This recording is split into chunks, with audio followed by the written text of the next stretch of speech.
Mosteiro de Flor da Rosa, um dos mais originais e intrigantes edifícios do gótico português.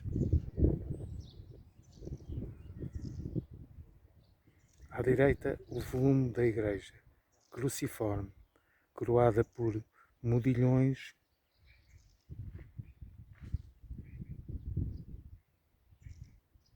ao centro, mais discreta, a Galilé da entrada e as duas janelas da sacristia.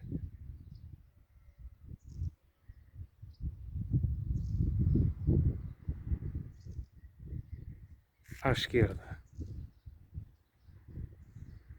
as três torres do paço senhoriais.